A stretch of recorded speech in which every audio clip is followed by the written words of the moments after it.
Podcast de Health Innovation da MIT Technology Review Brasil. Apresentado por Origin Health.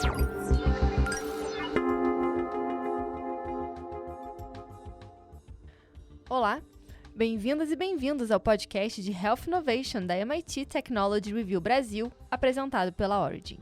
Eu sou Laura Murta e estou na companhia de Camila Pepe e Jonas Sertório. Hoje vamos falar sobre o uso da mentalidade mais pragmática como dos engenheiros para lidar com todas as incertezas causadas pela pandemia na resolução de problemas e também na tomada de decisão. Os últimos meses nos transformaram em epidemiologistas amadores e especialistas em estatísticas, né? A gente viu muita gente discutindo, inclusive desenho de estudo, análise estatística do estudo para ver se existia algum tipo de benefício significativo ou não.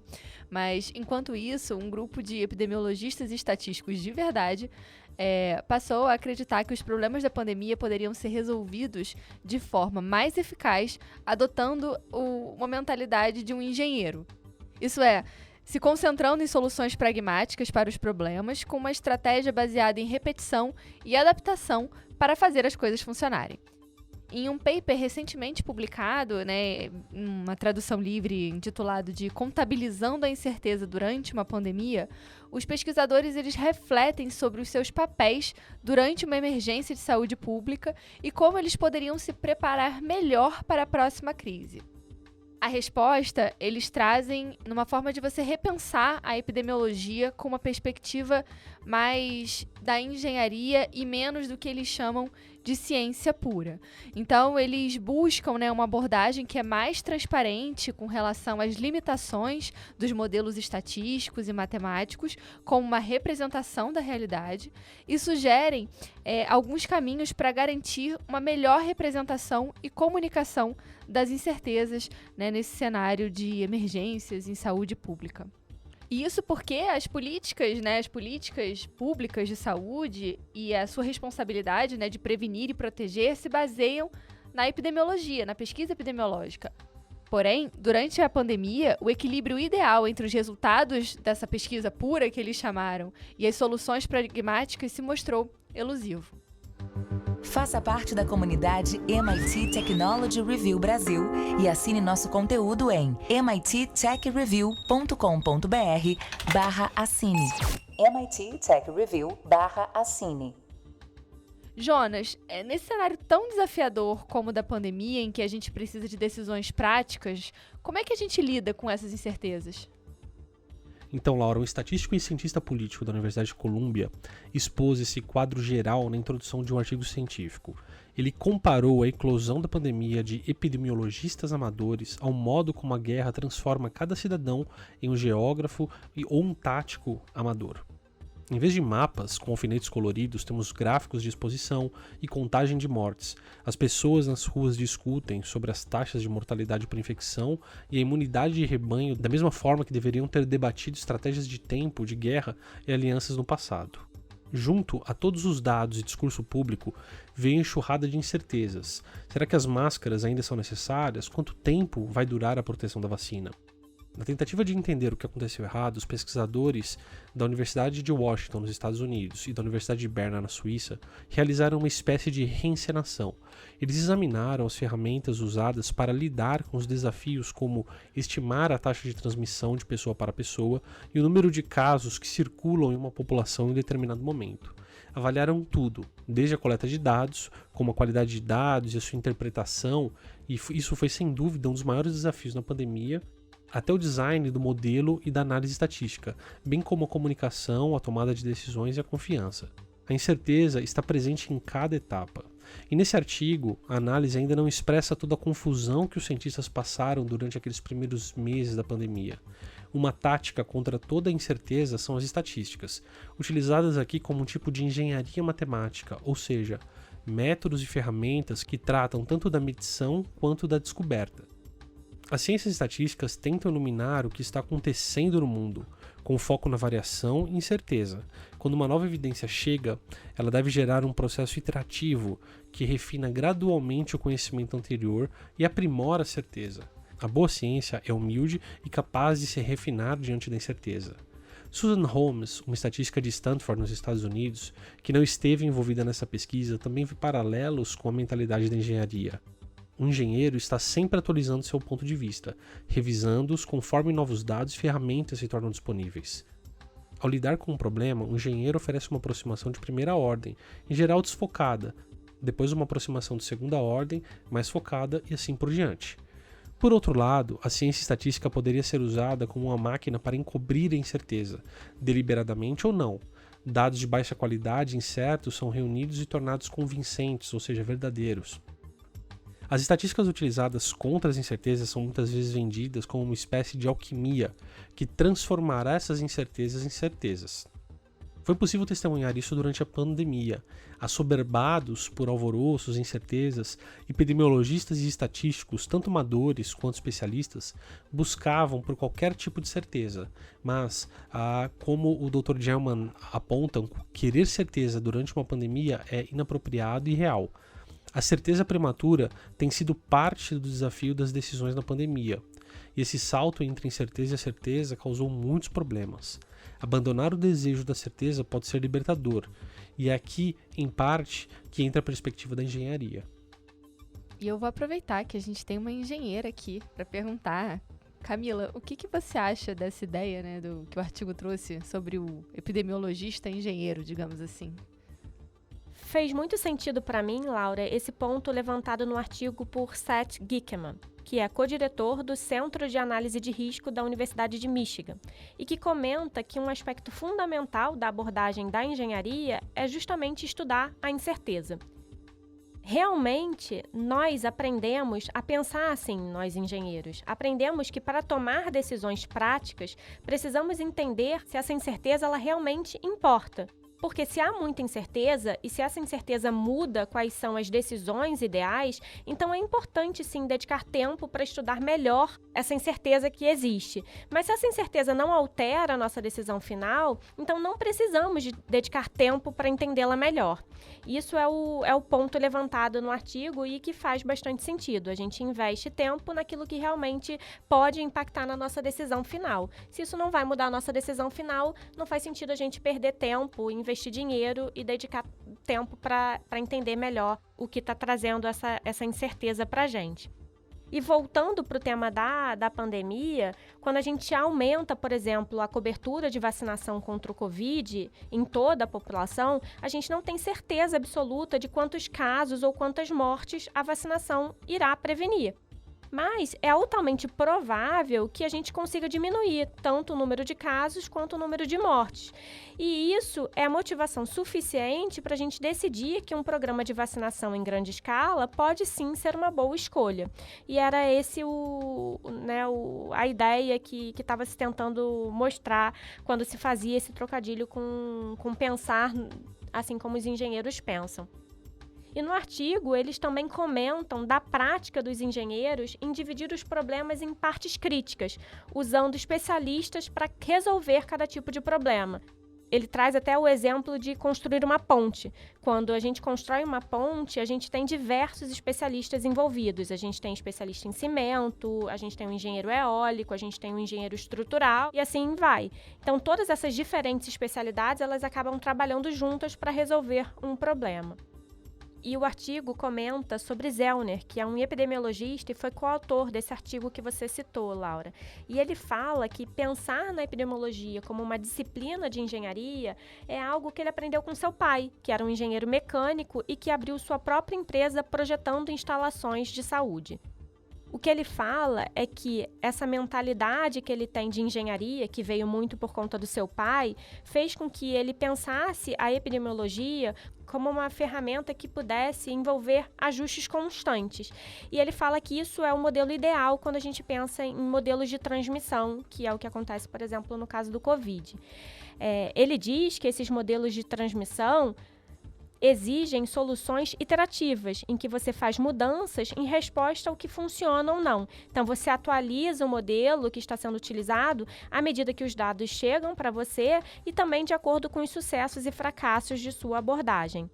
Essa abordagem realmente parece mais adequada aos problemas complexos e não estacionários que definem a saúde pública de uma maneira geral.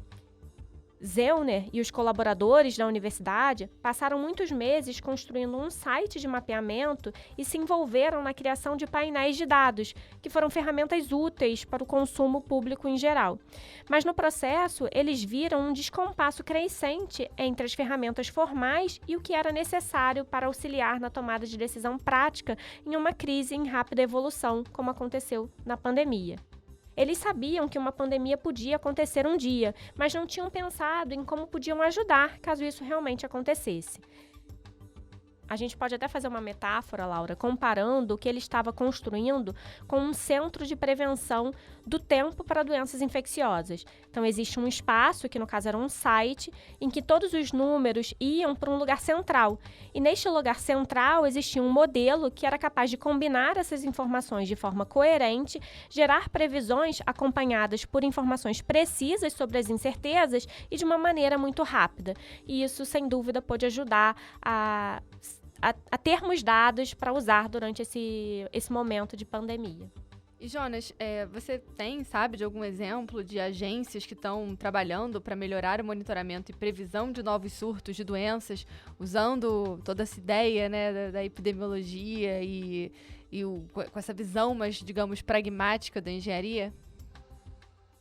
Então, Laura, nós não somos muito bons em fazer previsões para doenças infecciosas no momento. Na verdade, somos muito ruins nisso. Mas também éramos muito ruins com a previsão do tempo quando ela começou nos anos 50. Então a tecnologia melhorou, a metodologia também melhorou, a medição melhorou e a computação, por fim, também melhorou. E com investimento, tempo e esforço científico, nós podemos melhorar em todos esses aspectos com relação à maior previsibilidade de fatores que têm uma grande incerteza inerente. Mark Lipstick, ele é um epidemiologista de doenças infecciosas em Harvard. Ele é o diretor de ciência de um novo centro que utiliza métodos para previsão de novas epidemias e pandemias. Isso no CDC, que é o Centers for Disease Control nos Estados Unidos, que são os Centros para Controle de Doenças. E esse novo centro, ele visa melhorar a tomada de decisões e permitir uma resposta coordenada e coerente a uma pandemia à medida que ela se desenvolve. Melhorar a previsão faz parte da visão inovadora desse novo centro, e outro objetivo é a capacidade de se fazer estudos específicos para responder a perguntas específicas que surgem durante uma pandemia, e em seguida produzir softwares analíticos personalizados para informar respostas oportunas nos níveis nacional e local. Esses esforços eles estão em sincronia com a noção de uma abordagem de engenharia. E uma boa ciência, ela é humilde e capaz de se refinar diante da incerteza. Os cientistas estão bastante acostumados com a ideia de atualizar a percepção da verdade, geralmente em uma escala de tempo mais longa, de anos ou décadas. Porém, durante uma crise, a atualização ela precisa acontecer rapidamente. Fora das pandemias, os cientistas não estão acostumados a mudar muito nossa imagem do mundo a cada semana ou mês. Mas, especialmente nessa pandemia, com a velocidade de novos desenvolvimentos e transformações, estamos tendo que fazer isso. A filosofia desse novo centro, de acordo com o diretor, é melhorar a tomada de decisões em condições de incerteza, reduzindo-a com melhores análises e dados, mas também reconhecendo o que não se sabe e comunicando isso com clareza, bem como as suas consequências. E nesse aspecto, a abordagem da engenharia é muito relevante. O Jonas trouxe alguns exemplos nos Estados Unidos, mas a gente teve algum caso no Brasil de modelagem matemática no contexto de tomada de decisão da Covid-19? Então, Laura, a gente tem sim, assim como Zellner, que é epidemiologista e por influência do pai engenheiro acabou trazendo essa abordagem da engenharia para sua metodologia utilizada em Michigan, aqui no Brasil a gente também teve experiências semelhantes feitas na Escola Politécnica da USP, onde diversas possibilidades de pesquisa e desenvolvimento surgiram para os engenheiros durante a pandemia. E essas experiências foram diversas, desde a criação de um ventilador mecânico emergencial até a distribuição massiva de equipamentos de segurança individual para os agentes de saúde. E uma área que também foi explorada pelos engenheiros foi de análise de dados, assim como foi feita por Zellner, transformando dados em informações em tempo real. Esse projeto da USP, que teve a participação do doutorando Carlos Augusto Peretti Júnior, começou a decodificar dados da pandemia ainda em março de 2020, quando eles elaboraram um dashboard para o Ministério da Saúde que ajudava a entender o funcionamento da pandemia. Mas não parou por aí não, Laura. Assim como Zellner fez em Michigan, aqui no Brasil também foi criada uma análise exploratória dos dados. Então criou-se um banco de dados e a ideia era extrair o máximo de informação desses dados coletados. Um artigo publicado pelo grupo, com foco na engenharia de dados, abordou sobre Serial Interval, que é um conceito que faz referência ao intervalo de tempo entre a pessoa que infectou e a pessoa que foi infectada pelo vírus sentirem os primeiros sintomas. Imagina que você me infecta, essa seria a diferença de tempo entre eu sentir o sintoma e você sentir esse sintoma também. E para medir esse Serial Interval, inúmeras técnicas de engenharia foram utilizadas para entender qual a distribuição desse tempo serial.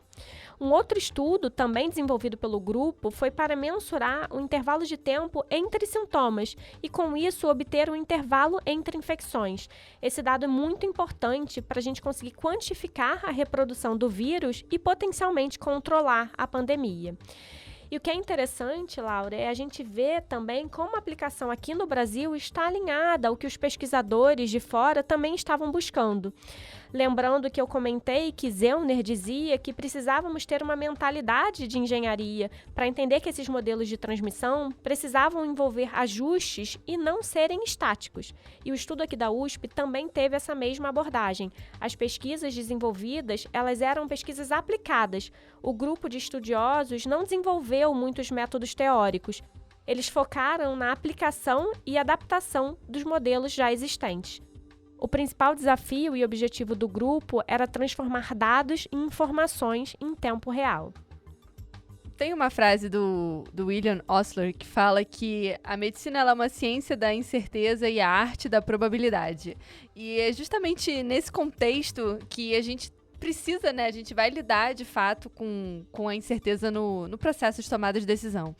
Mas, Jonas, qual é a estratégia, né, para o processo decisório diante desse cenário, de fato, de tantas incertezas? Então, Laura, a pandemia global da Covid-19 está gerando uma grande incerteza, afetando todas as áreas da política. Além das questões sobre a propagação futura e os impactos da doença na saúde pública, há uma incerteza significativa em relação aos efeitos em cascata que podem surgir da doença e também das respostas a ela. E nesse contexto de turbulência intensificada, ainda há desafios existentes que aumentam o risco de os governos tomarem decisões políticas com base em suposições excessivamente precipitadas ou estreitas sobre o futuro. E é nesse sentido que a previsão estratégica, ou do inglês o Strategic Foresight, ela pode ser uma abordagem para auxiliar a tomada de decisões diante da incerteza.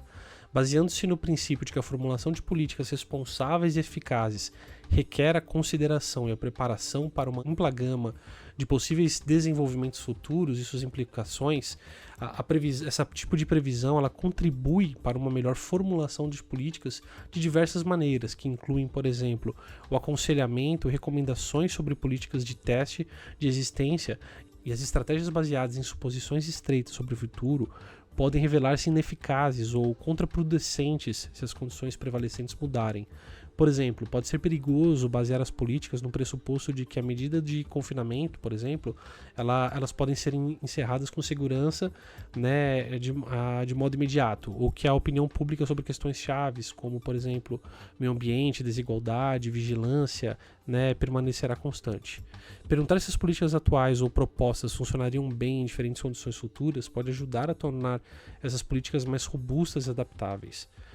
Além disso, identificar novos desafios e oportunidades, considerando possíveis desenvolvimentos futuros com antecedência, permite que o trabalho comece mais cedo em estratégias para prevenir ou mitigar novos desafios, ou aproveitar novas oportunidades que poderiam ser geradas pela crise da pandemia e dos seus impactos em cascata. E por fim, também poderíamos elaborar ações e estratégias políticas inovadoras e voltadas para o futuro. O foresight, ou seja, esse movimento de se olhar para o futuro, ele pode ajudar a gerar novos pensamentos e direções sobre a melhor forma de promover os objetivos sociais e bem-estar global, desafiando e expandindo novas percepções do que é possível no futuro.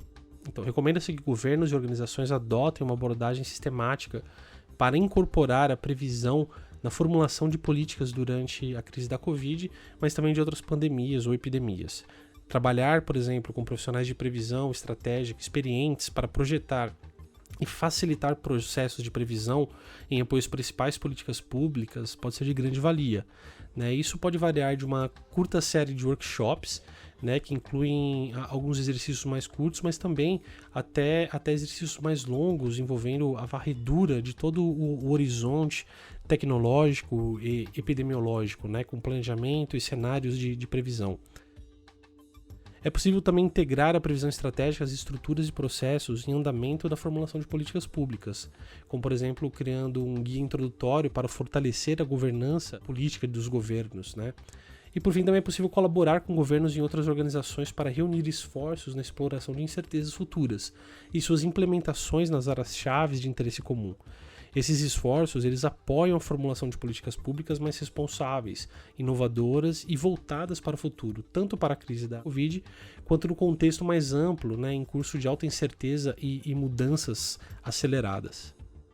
Ô, Jonas, eu vou aproveitar meu viés de engenheira para complementar sua resposta, puxando a sardinha para os modelos matemáticos. Laura, você comentou sobre se existem ferramentas, né, para a gente trabalhar com essas incertezas. E se a gente olha para os modelos matemáticos e a gente pensa nas análises de sensibilidade, isso são ferramentas que podem sim ajudar o tomador de decisão a trabalhar com essas incertezas que acabam aparecendo, né? Elas fazem parte do nosso dia a dia, do nosso mundo, da análise de dados. Não existe análise de dados sem incerteza. E qual é a ideia? Que a gente possa trabalhar com essas análises, com essas ferramentas matemáticas e essas análises de sensibilidade para nos auxiliar a saber aonde a gente deve investir o nosso tempo, investir o nosso dinheiro para encontrar as respostas que a gente precisa e tomar as melhores decisões. Então, eu comecei falando isso também no início desse episódio, sobre a importância da gente entender qual a incerteza é importante e qual não é importante, e a análise de sensibilidade ajuda a gente a responder exatamente essa pergunta. A gente trabalha com essa análise de sensibilidade, então a gente tem dúvida sobre determinado parâmetro, a gente tem dúvida sobre qual é a incidência de determinado evento, por exemplo, a gente trabalha com essa variação, né, de quanto a quanto a gente acha que é possível que essa incidência ocorra, para ver qual é o impacto nisso no resultado final que a gente tem. Então, se essa incidência for maior ou menor, isso muda a minha tomada de decisão ou não muda? E se mudar a minha tomada de decisão, eu sei que é ali que eu devo investir meu tempo. Então, eu começo a saber aonde alocar melhor o meu dinheiro. Eu devo investir em fazer um estudo de mundo real para entender melhor qual é aquela incidência e trabalhar melhor com essa informação. Isso vai ajudar. Então, a análise de sensibilidade vem como uma ferramenta que pode auxiliar assim, o gestor a saber aonde ele deve focar os seus esforços para que a gente possa, no final, tomar a melhor decisão, tomar uma decisão mais assertiva. Bem, pessoal, hoje a gente trouxe um artigo de computação publicado na coluna, né, da MIT Technology Review Brasil. E antes de encerrar, eu queria convidar você que nos ouve para acessar o nosso canal no YouTube e também seguir a gente no seu aplicativo de preferência. Semana que vem tem mais e eu espero você. Até lá! Você ouviu o podcast de Health Innovation da MIT Technology Review Brasil, apresentado por Origin Health. A maior publicação de biotecnologia e saúde no mundo, agora no Brasil.